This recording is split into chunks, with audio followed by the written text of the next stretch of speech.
Good morning and welcome to Coffee Ann, the longest-running panel discussion show in American radio. To make a comment or ask a question to the panel, call 401-766-1240 or email coffee@woonsocket.radio.com. And now, let's join the Coffee Ann panel. Good morning to you. It is Coffee Ann time here on ON, AM, and FM. It's Thursday. It's October 31st. It is Halloween. My name's Joe Callahan. This is Bob Lotta right over there. Bob came in costume, sort of. Absolutely, man. This is Halloween. I mean, you got to dress up for Halloween. You see him, if you watch it online, Bob's in his Sherlock Holmes Absolutely disguise, I guess. Yeah, I got to tell you. Yeah. First of all, I'll hand out the candies because right. you never have Halloween without candies. All right. But the jacket, I bought the jacket 57 years ago when I was a little bit thinner than I am now. But it still fits. You don't need to button it. So hey, you're true. If I tried, it wouldn't happen. It's a nice tweed. Thank you. But do you have patches on the elbows? no way, man. okay. That shows you had we were wearing. This was And he's got the Sherlock Holmes hat on. the deerstalker hat, man. Is that what that's called? Yeah. And you can switch it around, Absolutely. Which way you're coming and going. Bob forgot his magnifying glass. I said, I don't know how you're going to find clues without the magnifying glass. I'll just have to rely on the fact it was Professor Plum in the conservatory with the lead pipe. Excellent. Good. Good. No, okay. Good. Sue Tester-McKenzie from the Blackstone Valley Call-in-Times could not be with us this week. We hope Sue can join us next week. Dave Richards will pop in here at some point, and John Ward will join us at 8:45 for a paid place here on the Coffee Ann program. So we'll look forward to hearing from John at 8:45. But it's time for your first message from the Blackstone Valley Call-in-Times. You've heard it before. The world is getting smaller. Places you had to travel to years ago now seem right next door. It's no surprise, then, that all the communities of the Blackstone Valley have so much in common these days that we share common interests. Keeping up with this trend, the Blackstone Valley's two daily newspapers, The Call and The Times, have joined forces to cover the entire valley in one convenient newspaper. The Blackstone Valley's Call and Times, a paper for the entire valley. At your local store, honor box, or home delivery, 767-8522. It is Coffee Ann here on ON Radio. You can call in your comments and questions at 766-1240, and we'll read them on the air and hash it around as best we can. Now, you said yes, when Bob. I was coming in that the Dodgers have won the series. They won the World Series last night. Fantastic. 4-1. Because I still recall seeing those T-shirts that said, my favorite team is the Red Sox or And anybody who beats the Yankees. So that it worked out nicely. And before the series started, I'm going to be truthful in this. I was asked, what do you think of the series? Who's going to win? And I immediately said Dodgers in 5, and then I went, no, Dodgers in 7. It'll take them 7 games to win the World Series, and I was right the first time. Man, you didn't have faith in them? No, I had faith in them. Okay. It was the lineup of the Yankees was just so strong, and then none of them showed up. It's like. But it happens in the World Series. When Ted Williams was in the World Series with the Red Sox once. Okay. And it was lousy. Really? Yes. But he was a star player. Kind of like Aaron Judge for the Yankees, who's going to win the American League MVP. Mm-hmm. And I think he got one hit. Got 2 hits. One was a home run. Same thing when Ted Williams played in the 1946 World Series. He got 1 hit. Oh, my. And it's weird that the best player doesn't have a good series. Baseball's a funny game. I remember when they moved from New York to Los Angeles, how heartbroken my brother's godparents were. They had grown up in Brooklyn. Fans. Oh, they were Dodger fans. Yeah. And when they moved, that was like cataclysmic. Did they continue to follow them when they went out Oh, to yeah. LA, or did Yeah, they yeah. switch? Oh, no. All right, we're on to Oh, the no. Giants, or we're on to the No, Yankees. no. They still had the loyalty, but They stayed with the Dodgers, okay. They were heartbroken. That just didn't work right. No more Ebbets Field. Yeah. Well, I wanted to ask Bob this question on a national level. You've been hearing us talk about it. You heard it on a national news. McDonald's. The number of people infected with the E. coli outbreak Yes. of McDonald's has risen to 90. Wow. And one person has died Okay. as a result of this. They could trace it back to the Big Mac. I'm sorry, the Quarter Pounder that they ate. They think it was the onions, Right. But it could be something in the beef patty. Now we got the story. McDonald's is facing another proposed class action lawsuit. I would expect so. Okay.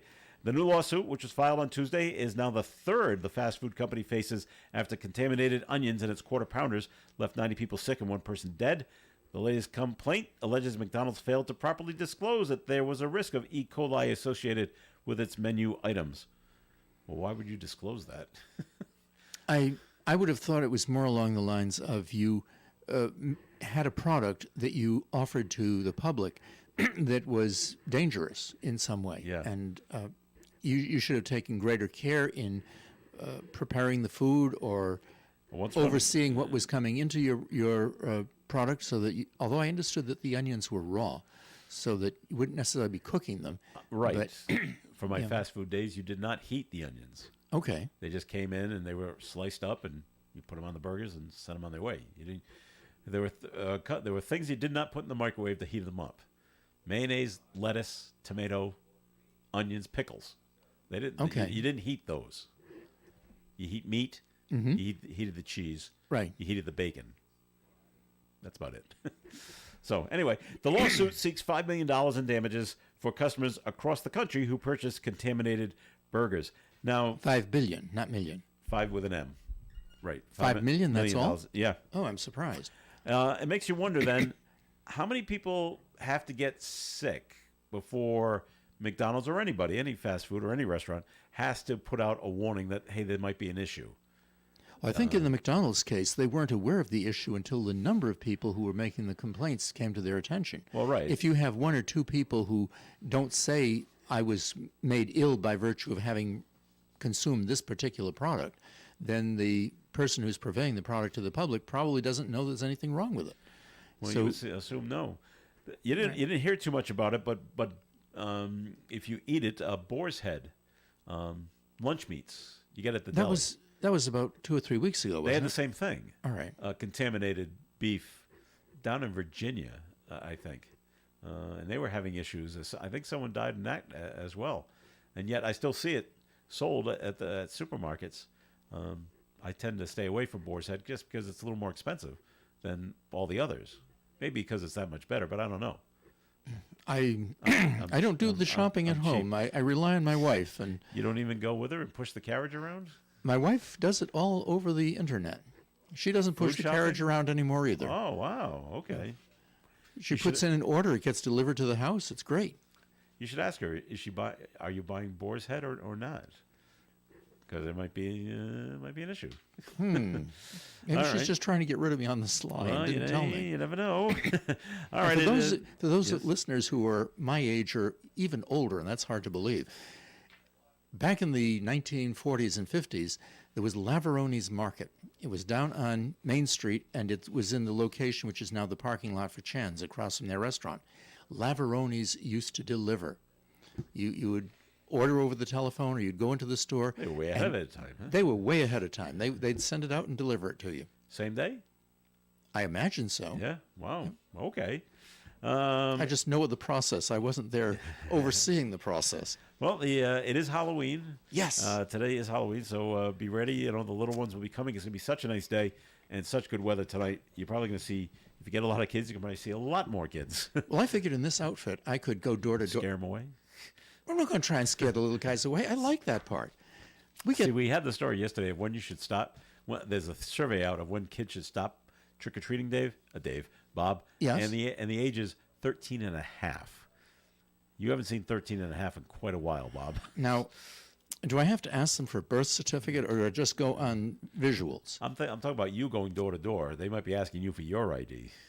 Oh, they'll be asking for a lot more than my ID. They'll probably take me away in handcuffs. For you, for the older crowd, though, that's out and about, that like to go to bars and clubs and like that, law enforcement's reminding people, you need to be careful tonight while you're celebrating. Police are reminding folks about ways to make sure that you do not have your drink spiked by colorless or tasteless drugs while you're enjoying Halloween. You want to make it sure your drink is never unattended and only accept a drink directly from a bartender or server.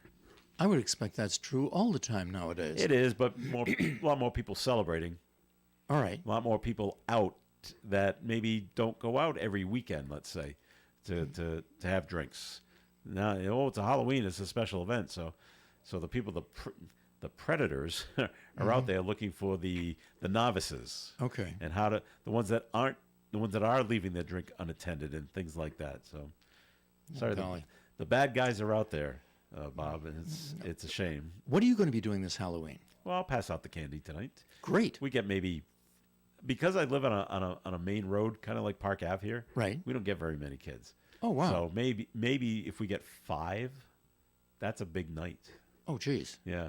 They tend to go to the side streets, and so they obviously because they're safer.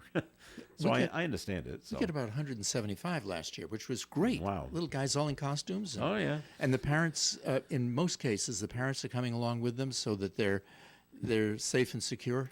Nice. The days I used to walk around with my kids, I never went up to the door though. I always stayed at the curb. Right. With Yeah. and I was the one with the flashlight. And if the parents waved from the door, I just waved the light back and forth. It's good. How you doing? It's me. Yeah, it's me. All right. I was talking to a friend of mine yesterday. Her husband is a retired Marine. Okay. They have a 6-year-old kid. He is going out with the little kid. As a Marine. No, he's going out in a Pokemon costume. You got to have a Yeah. lot of guts to be Oh, an ex-Marine yeah. and walking through your neighborhood in a Pokemon That costume. big yellow costume. But what's the child going to be? He's another Pokemon Oh, character. well, all right. I didn't know that was still popular. Okay, I guess it haven't still is. watched that for a long time. Yeah, I didn't like it when it was on, and I don't really like it now. So Back in those days, my daughter was, 6, 7 years old. Yeah. And our office was a Pokemon hotspot. Now, I have no idea how this occurred, but she was all excited about this. And so, great, wonderful. And what I never understood is that yellow guy, Pikachu, Yeah. he doesn't speak. Okay. Yet they communicate with him. Well, Neither did Harpo Marx. He just says it, but he just says his name over and over and over. It's like Oh, so. Yeah, but Harpo had his horn. yeah. You could understand what he wanted. you did? All right. Well, I did anyway. Okay. So you other- speak horn. Other things going on besides it not being Halloween. They had the groundbreaking yesterday, a long time coming, but at the Mill River Townhouse project has started here in Woonsocket. This is being developed by Chinara Yen as they started the 12-unit Mill River Townhouse project down on Privilege Street, 256 Privilege Street. Okay, I'm So- trying to figure out where is 256 Privilege Street. Is that near the entrance to the Waterview apartment complex, or is it somewhere else on Privilege Street? Where Union Coal was. Say that Oh, again, all right. Dave. Say that Which again. is near all of that. Okay. Okay. I got to drive down Privilege Street and see where 256 is, or 26, where the number is. I believe you'll find that it is where Union Coal was. That property finally got resolved by the family, and they were to develop it. And that's what you're talking about. Am I wrong? Did I just walked in? I'm just looking. I'm reading real I'm quick. wrong, or I'm just maybe no. Just I'm trying to breeze through the. Did the you article mention the that's in the tweeds paper. that our friend Of here course is, we did. is He's, wearing? he's Okay. the doctor. This is he's Halloween. Sherlock. I was yeah. in conference. Oh, look at this! He brought tricks. He brought treats. He brought treats. Yeah, Of course. Yum yum yum. The good stuff. He brought the good Thank stuff. you, Bob. So they had lots of dignitaries there It may yesterday. take me a week to eat that, but I will. Good. Let's see, Chinara Yen was there, the owner. State Treasurer James Diasa, Chris Arthur, a representative from the United States Jack Reed's office. Mayor Chris Beauchamp was there. Council Vice President Valerie Gonzalez and City Councilor Garrett Mansiri were all there for the groundbreaking yesterday. And there's a picture on the inside of everybody with the white hats and the shovels, Okay. breaking ground. I saw the picture on the front page that showed the architect's sketch of what it's going to look Yes. like. Now, is this any kind of subsidized housing? Is this just regular housing? Is it housing for elderly? I didn't understand what the I heard it was limits may be. some low income housing for this as well. Oh, okay. I'm not sure how much is going to be low income. 64 units. It's a $17 million investment in the Woonsocket. This project will contribute significantly to the local economy, generating tax revenue and job opportunities for the surrounding community. Great. So that's I don't have a date on when this will be completed, but it's starting. So they're off and running. Wonderful. Good. Speaking of off and running, we got the notice today that the milling process on Mendon Road has taken place. I got this over here somewhere. Here we go. Menden Road is completely milled right now. And All right. which means they take off Right, the top layer. scarifying it, right. And then they'll be putting down the top coat starting on Sunday night at 8 p.m. Make sure I got this right, Dave. The milling of Menden Road is done, and the top coat goes down Sunday night at 8. And they're going to put the top coat down between 8 p.m. and to Monday at 6 a.m. Yeah, so which Wow. means a lot of people who little live on noisy. Menden Road between Cumberland Hill Road and Diamond Hill Road are going to have all that work going on with all the bright lights going on Sunday night while they're trying to get some sleep to go to work the next morning. Expect delays Sorry, and noise. but you know it's the end of what you've been going through all summer, but it's going Right. out with a bang. Well, would you prefer not to have the road repaired? Well, they probably would prefer to have it done during the daytime, but Yeah, then not nighttime. it's a state route. It's complicated. There's thousands and thousands of cars that have to be detoured around the city. So I guess they figured it's kind of like pulling a Band-Aid off. You know, do it fast. And so they start the milling on Hamlet Avenue sense. on Monday. Monday or Tuesday. Yeah, That's what we got on the Monday and Tuesday milling, day And then- off, and and then then paving Thursday and then Friday. pay right. So They got to bring in the street sweepers to pick up all the little and rubble. there'll be left over. delays and Well, I drove over Detours. Hamlet Avenue yesterday, and the pavement is pretty rough. So It is. I'm Well, glad it they're- is. yeah, up and down, up and But they down. knew it would be. Yeah. All right, we're going to take a break here in the Coffee and program, and more coming your way. Comments and questions can be called in at 766-1240. This segment of Coffee and has been sponsored by the Blackstone Valley Call-in Times. You've heard it before. The world is getting smaller. Places you had to travel to years ago now seem right next door. It's no surprise, then, that all the communities of the Blackstone Valley have so much in common these days that we share common interests. Keeping up with this trend, the Blackstone Valley's two daily newspapers, The Call and The Times, have joined forces to cover the entire valley in one convenient newspaper. The Blackstone Valley's Call and Times, a paper for the entire valley. At your local store, honor box, or home delivery, 767-8522. Get hands-on with our creative crafts and learn how to create beautiful charcuterie bouquets that will wow your friends and family at the Honey Shop Academy, in the same building as the famous Honey Shop store next to Navigant Credit Union on Park Avenue. Did you ever want to learn about foraging for mushroom hunting? Our expert instructors will guide you through the wonders of nature, dive into the fascinating world of beekeeping, herbal medicine, permaculture, and so much more. With our horticultural gardening methods, you'll cultivate the skills to grow a thriving garden right at home. Don't miss out on this opportunity to enrich your life, make new friends, and explore your passions. Call the Honey Shop Academy today at the Honey Shop. Today, 401-766-1488 to learn about our upcoming classes or to schedule your own private group session at the Honey Shop Academy at the Honey Shop store. The Coffee and panel is enjoying coffee from Down East Coffee Roasters. All their coffee is roasted right here in Rhode Island. Down East Coffee Roasters is available at all Little General stores. Have you heard of Scott McGee with Remax Properties? He's been selling real estate in Rhode Island and Massachusetts for the last 17 years, and you can see that he loves what he does. Scott, as well as his team, take pride in what they call the fair and honest team. No gimmicks. And no, they're not buying your house if it doesn't sell, etc. Just fair and honest real estate. Scott personally works with tons of sellers and buyers and specializes in residential properties as well as commercial, and he's always very fair and offers super competitive rates. Remember, this is probably the biggest move in dollars that you will ever spend or receive. You want to go with a trusted and experienced agent. Scott is fair, honest, and modest, always puts the clients first. And he also dealt with literally almost any situation. You really need to look at your real estate needs as a business. You want to pay and get the right money now so that you're not paying for it later. Trust me. So why not give Scott McGee a call at 401-639-2906. That's 401-639-2906. It's Coffee and here on ON Radio. Thanks for joining us. I'm Joe Callahan. Clear your throat, Joe.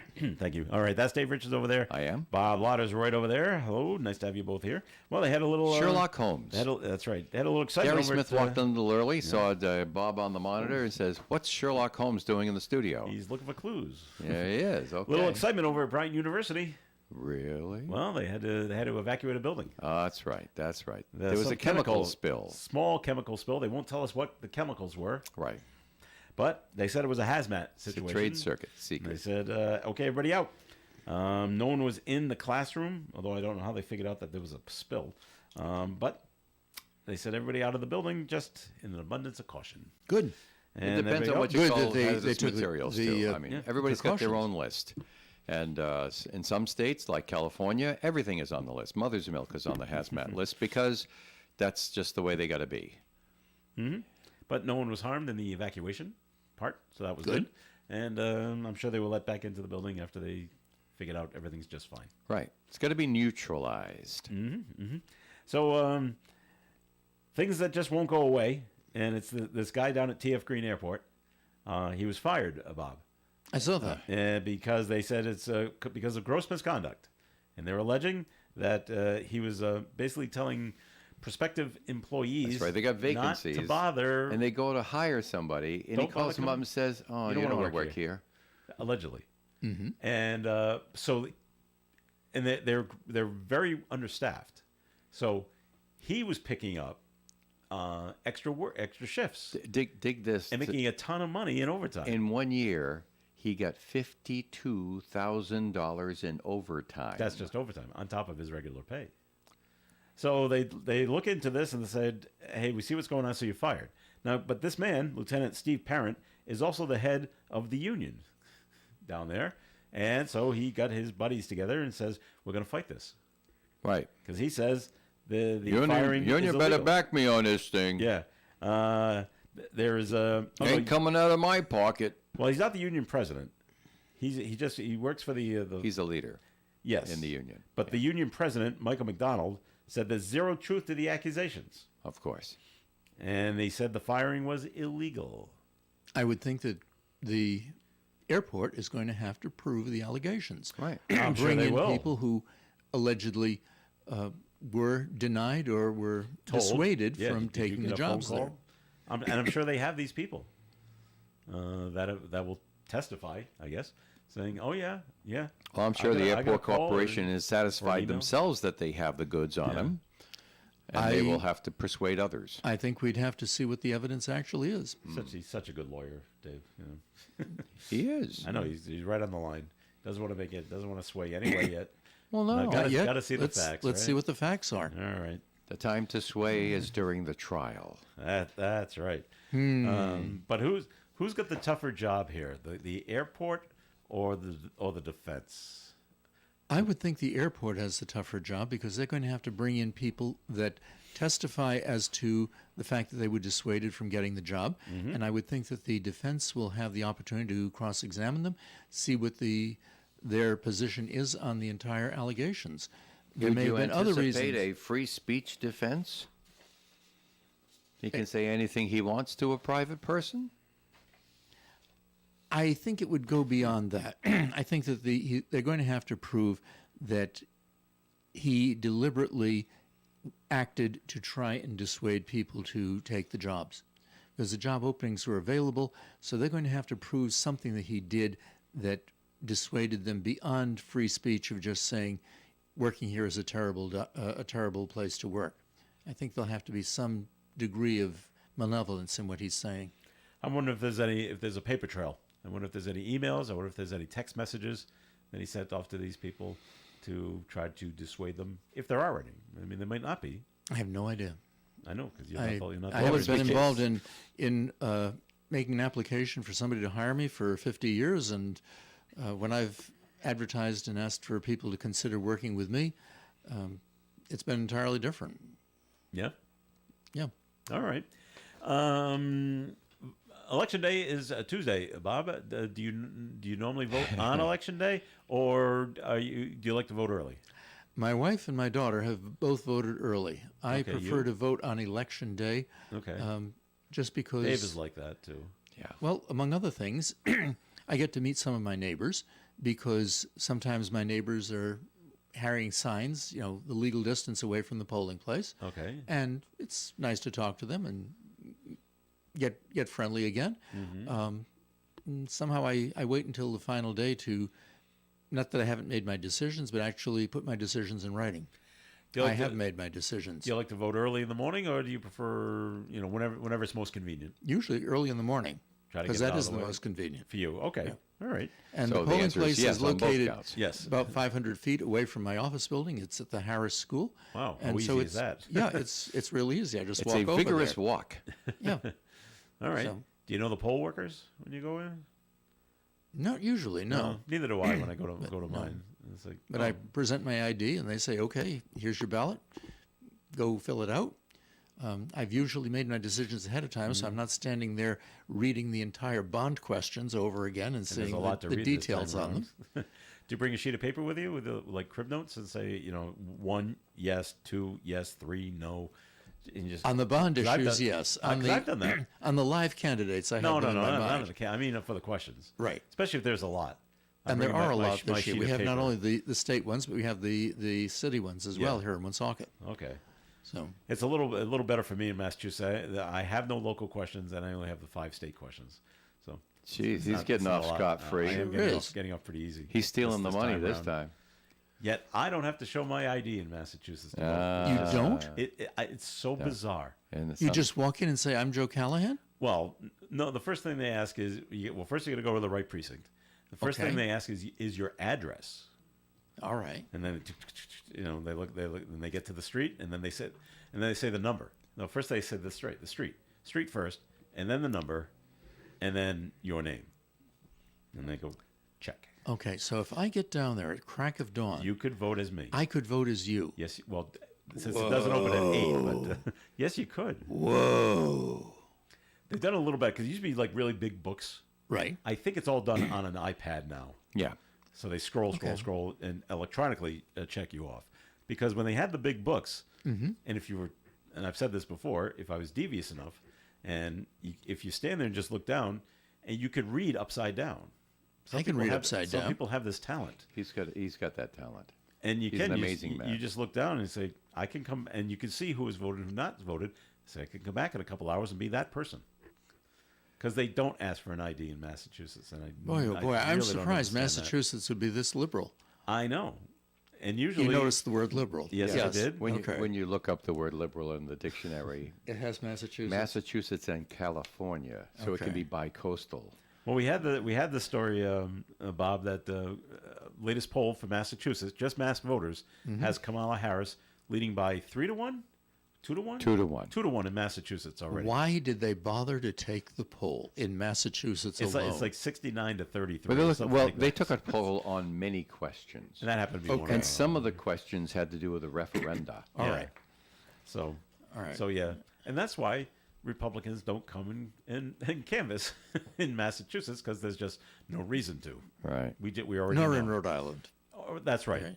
And those 2 electoral votes in Rhode Island and the 3 in Massachusetts are just not big But- enough. And I'm sure that Donald Trump thinks that Rhode Island is landmass off the coast of New York. It's part of New York, isn't it? So But in Rhode Island, you have to at least show your driver's license. I know, and I don't They know run why it we through a don't. machine to make it's sure you. it's really you. Yes. I like that idea, and I wish we had to show our ID to vote. Okay. Because I'm worried that someone will do what you just suggested, and I show up to vote, and they'll say you've already voted. How do I prove that I haven't voted? Now, it's you and me. I don't know where you're going to be voting, on the national level. My assigned precinct is No, at I Monsignor meant Gattery. on which side, either the Democrat or the Republican. Oh, but I I think see. that one of us should scurry down to Mansfield, be there at the crack of dawn, Mm-hmm. and say that we're Joe Callahan.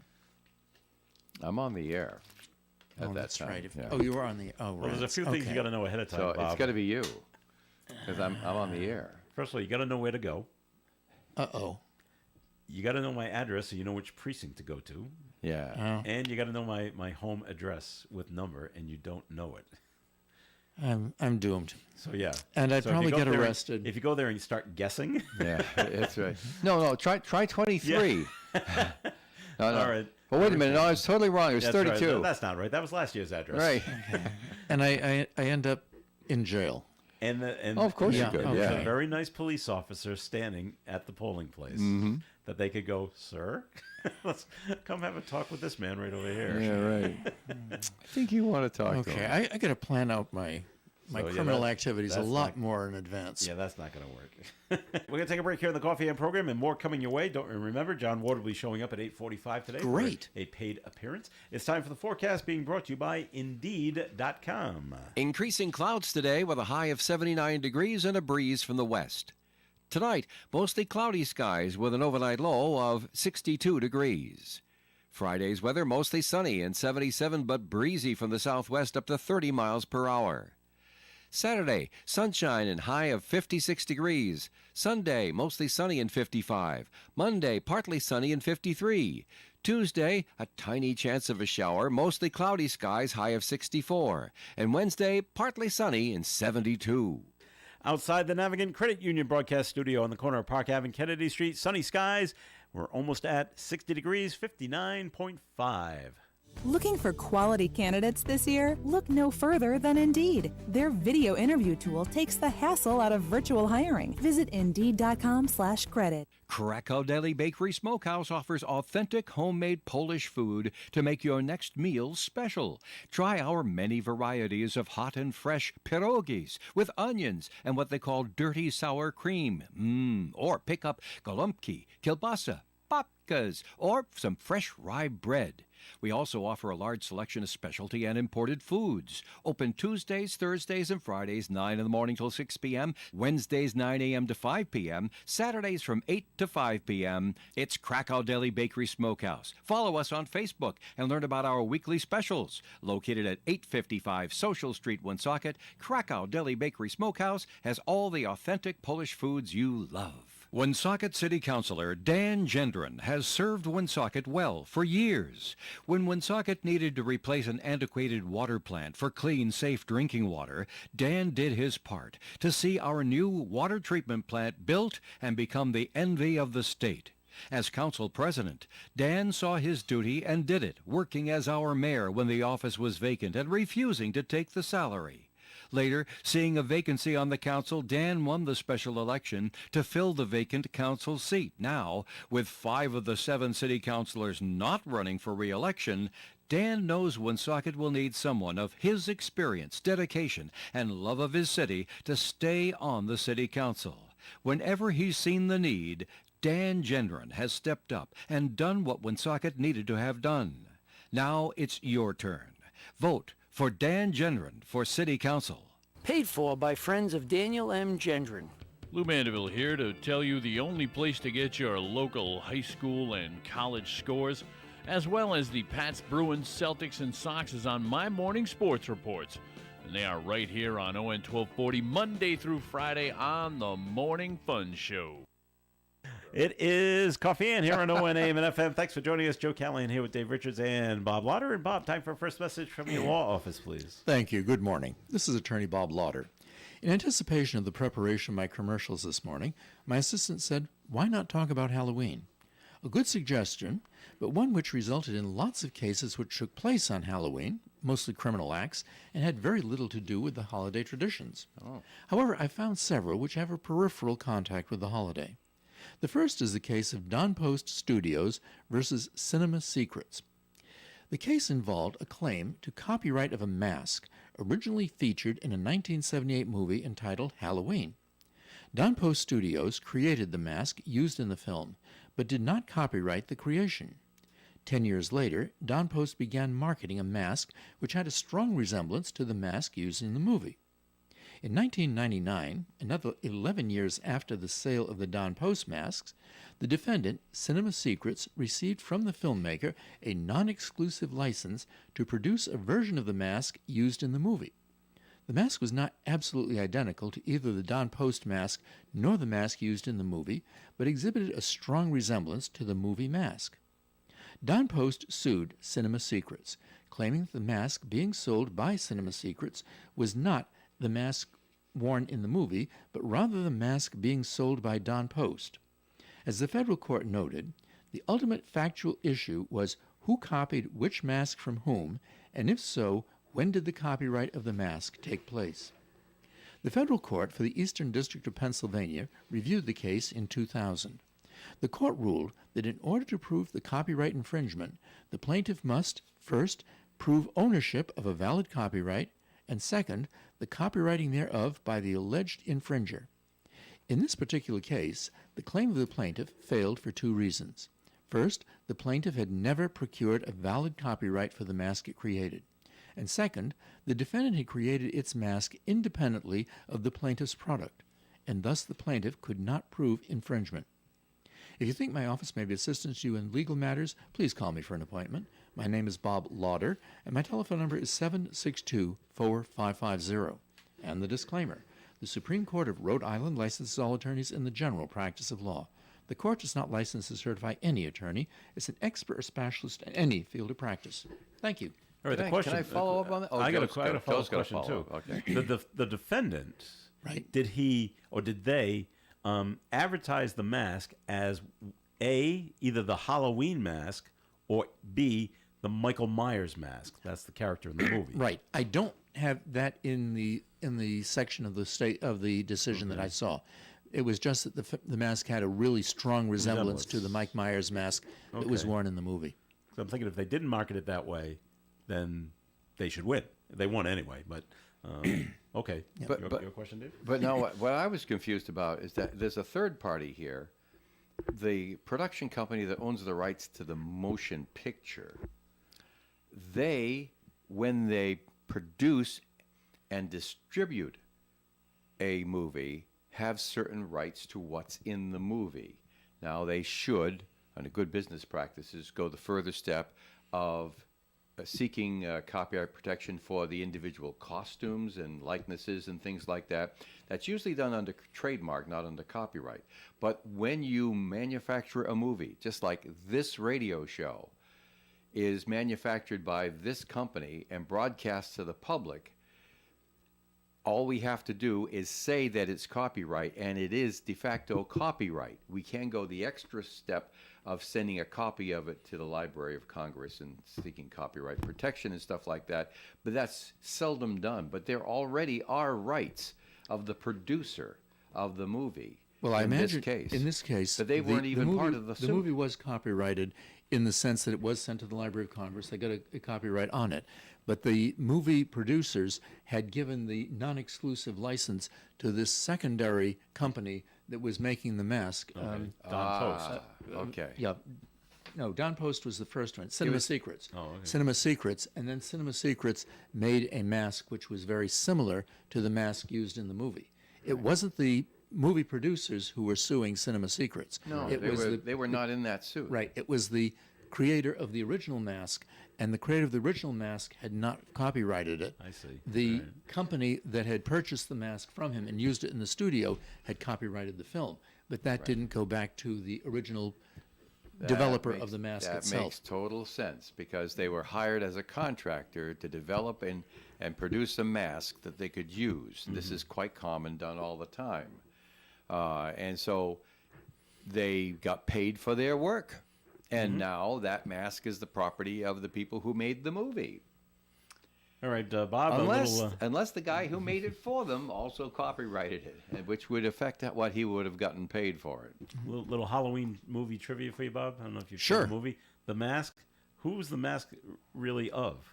I have absolutely no idea. I did not see the movie. Is that the one that said the goalie mask? No, that's Friday the 13th. Yeah, I don't. Yeah, I Halloween. just haven't The paid Halloween enough mask attention. is William Shatner.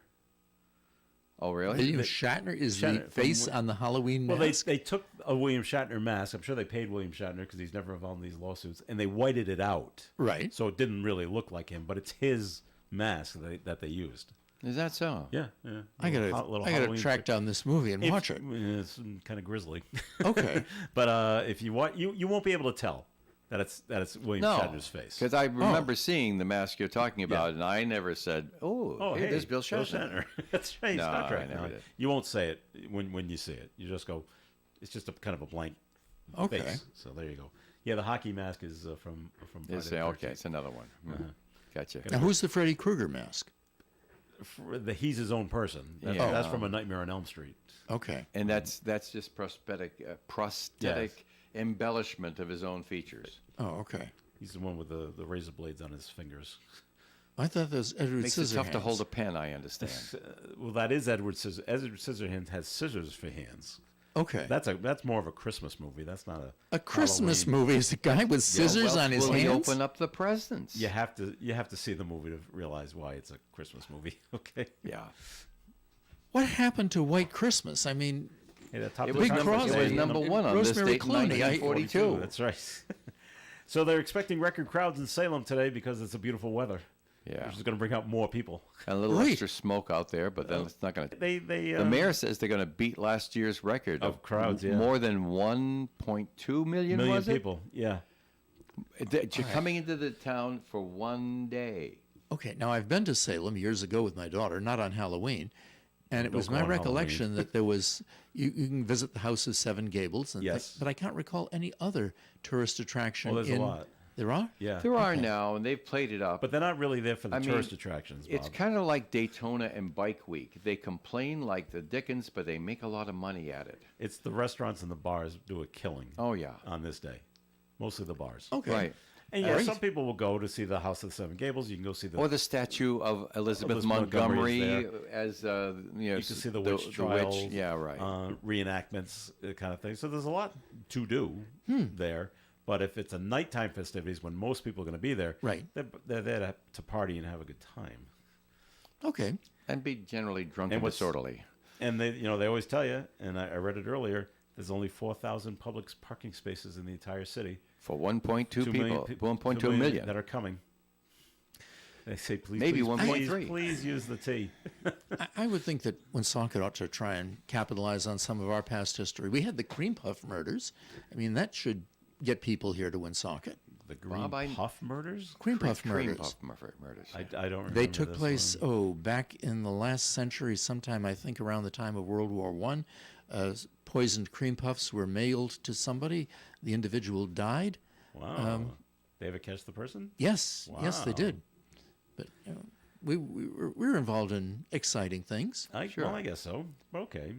Well, Most of the murders I'm aware of were never solved Oh, in Woonsocket. I don't know if you're following this case up in Boston, Bob, but one of the three suspects accused of operating high-end brothels in Oh, yeah. Cambridge and in Watertown, Mass. That was a big story a while back. Yes, but one has pleaded guilty in the Okay. case.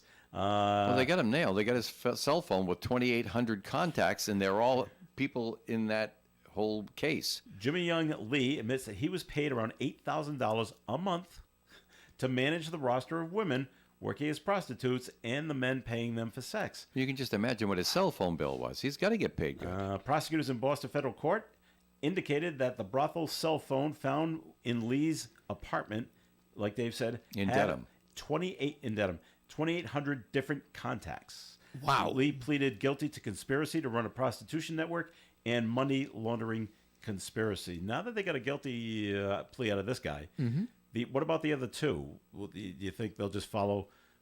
In this case, does that follow suit? Where, well, I get, if he Suit, pleaded I guilty, get what get you're it? doing Pretty there. good, pretty Yeah, good pun. right. If he pleaded guilty, they probably get stuff on me too. I should plead guilty too and take the lesser sentence. Or do the others think fight it? I would imagine it depends entirely on the defendant's view of the evidence against them. Yeah. Right. The fact that you pled guilty, that you didn't shovel the snow on your mother's driveway, doesn't necessarily mean that the kid next door has a equal responsibility for shoveling the snow on your mother's driveway. I think it's going to be exactly how the evidence all relates to each one. Okay. Well, all three are charged with running the high-end brothels in Watertown and in Cambridge. They That kept- extended down to Virginia, too, I think, wasn't it? There was some I sort that of gives- connection there with was another Virginia. one. And they kept saying, high-end names were supposed to come out as part of that 2,800. 2,800 is mostly They've been working the on women. suppressing that. I know they have, and 2,800 were the young ladies who were Oh, no. involved in this? some of them were the prostitutes. The others were the Johns. Yeah. All right. The alleged Johns. 2,800. That's Maybe there's a a wide- hundred- maybe a there's wide a He's a range. hundred very women, popular so- guy. So we kept waiting, or was it still waiting for? Okay, well, who are the names? But that it is hasn't come Does up it yet. really matter? To them, it would. Yeah, well, yeah, to them. But I'm just saying, except for entertainment value, Well, how that's does it matter to us? It doesn't. But you want to know: is it athletes? Is it politicians? Is it entertainers of some sort?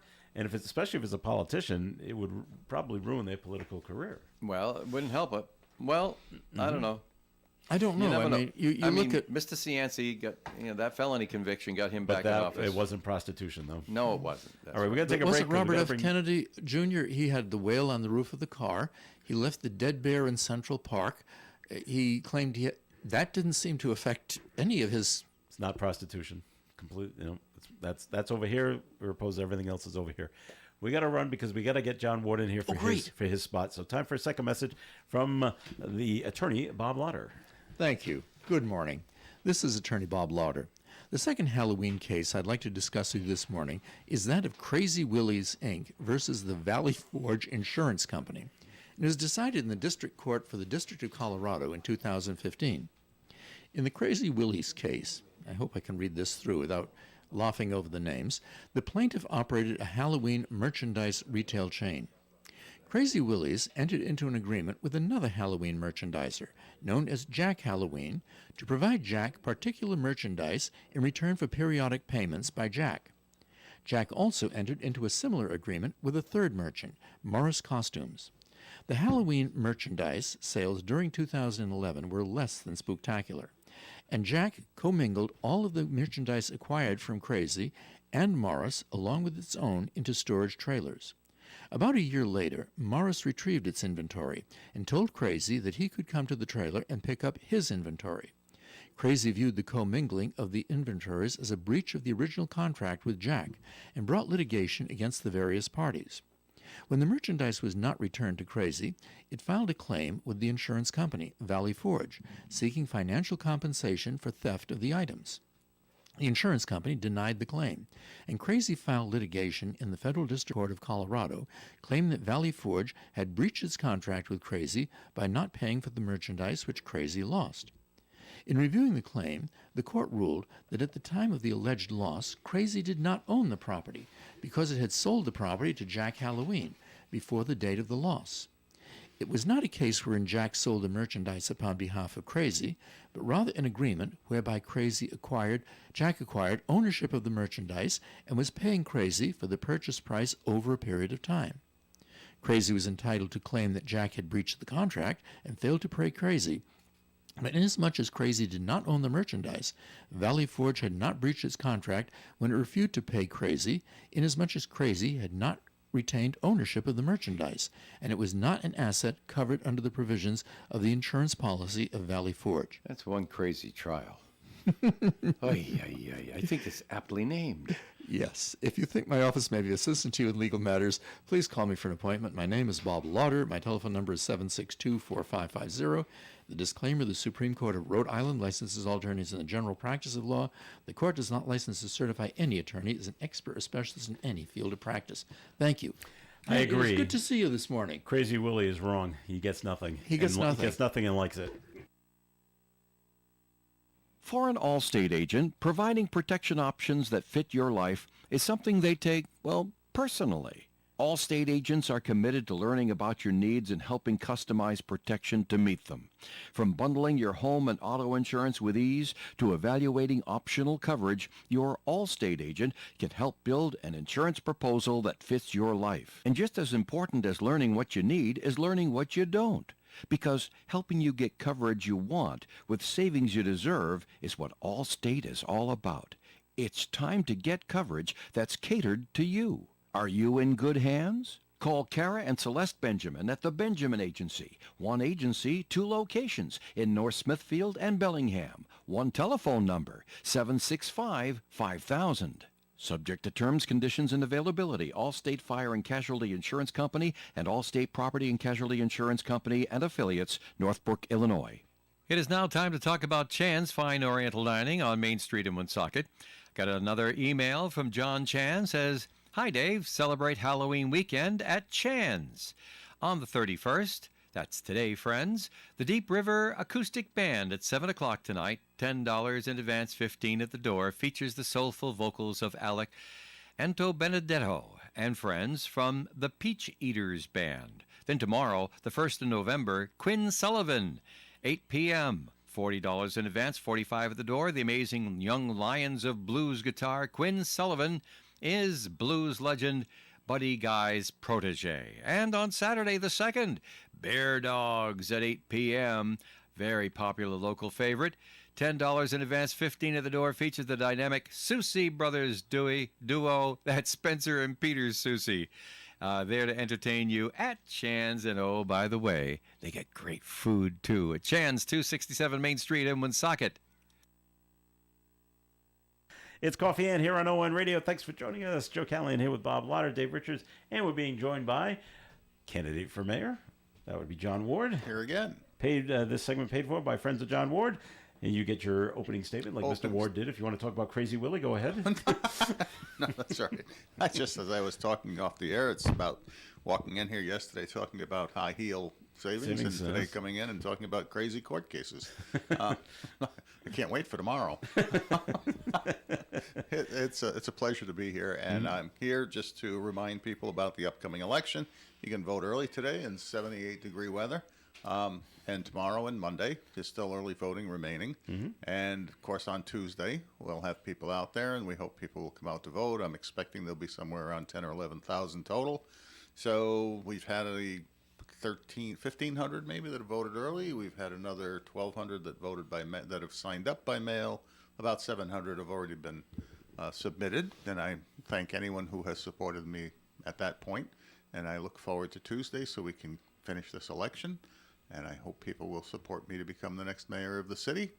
I believe I'm well prepared to do the job. And my experience and the level of integrity I've shown over the years and my good judgment on matters that are important and sometimes need careful consideration, I think my record stands for itself in my determination to do the right thing even in challenging circumstances. And I hope people will support me on Tuesday. All right. Can we hit you Bob, with you got a question for John? What are the big issues that you see coming up in the next term, and how would you address them? Sure. The big issue, well, first off, we have a series of projects, major projects that are being funded with the federal money, and they must be completed by the end of next year, by calendar 2025. So that is got to be a high priority obligation to make sure those, not just, we've awarded the bids for the animal shelter, we have the project on Roy Avenue going and well on its way that needs to be finished. We have Cass Park where we awarded the bid, and that project needs to be finished. And that's like $5 or $6 million worth of work, but it should be finished by next fall. I don't know whether it will be allowing in time for the football season for the high school, but it will be finished. We have a community center that we have until the end of 26 to finish, because it's state ARPA money and it's been committed to us, and we've got 2 years to finish it. So I don't want to diminish the internal stuff and the operational things, but those are critically important to make sure they're monitored carefully and overseen. And frankly, within those budgets, I hope to be able to not have the direct, I mean, obviously the mayor, the buck stops there, but I think it's important to get some sort of construction oversight out of someone going in there monitoring each of those projects to make sure they stay on track, to make sure we don't get buried in change orders, and to make sure they get done on time. That's critically important. I think the second thing that's critically important is because of the brouhaha over values on properties, commercial and residential, we have a statistical revaluation that is finishing this December that will be applied to our next set of tax bills. And the balance in the obligation or the burden between commercial and residential taxpayers is something that needs to be managed and managed well. And frankly, my experience having done this 5 times in Lincoln with the town administrator and the tax assessor in balancing off the impact of all of the value changes among the different groups becomes important to make sure that you're not overburdening any particular group of taxpayers with odd anomalies in market changes, because markets change in different ways, whether commercial or residential. And so it's important to know how to manage that process so it becomes something that's reasonably equitable to all. I mean, if we take a hit, then everybody should take a similar type of hit, not have one get crushed while the other one is benefiting. as happened with the commercial and residential the last time. Those are two critical areas. The other one is just simply the internal mechanisms in the finance department. Because I'm on the council, it's not my role to go in there and start running this place.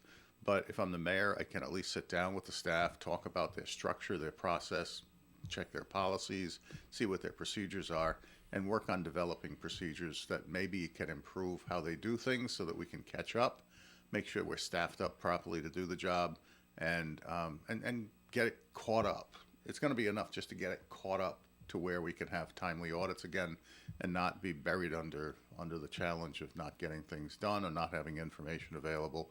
And then I think one of the things associated with that is to make sure that not just that we attach reports to agendas where people would have to go look it up somewhere for any particular period, but I want to dedicate a portion of the finance department's website to taking those reports and posting them in folders so that people can look up monthly reports, they can look up assessor values, they can look up all kinds of reports, and the headings and the listings will be easy to find and easy to pull up information if people are interested. And I think some people are, some people aren't, some don't care, but some do care and they want to do research. And to me, full transparency is having that kind of stuff available to the public. And then there's some things in the clerk's office I think that can be made better in terms of participation with utilizing software like we did in Lincoln for boards and commissions, where you see all of them, the membership, the terms, the expirations, where you can sign up if you're interested in serving, whether on a planning board or zoning board or any other board, library board, and you can sign up and make your intentions known so that when time comes for a renewal, the clerk can provide the council or the mayor with a list of whatever people have expressed an interest. And they can learn about who's available to talk to that are serving on those boards. That's a quick list, but that's some of the things that I think are important just in the next year or two. Great. Can I go back and ask about the tax issue? I would expect from the outside looking in that residential values have increased significantly.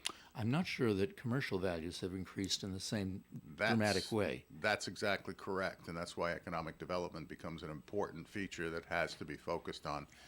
That's usually the case. Residential tends to rise faster than commercial, especially in commercial markets that have been diminishing because of lower retail presence, because of online purchasing, and much less industrial development in the city because much of our industrial space is being converted to residential space.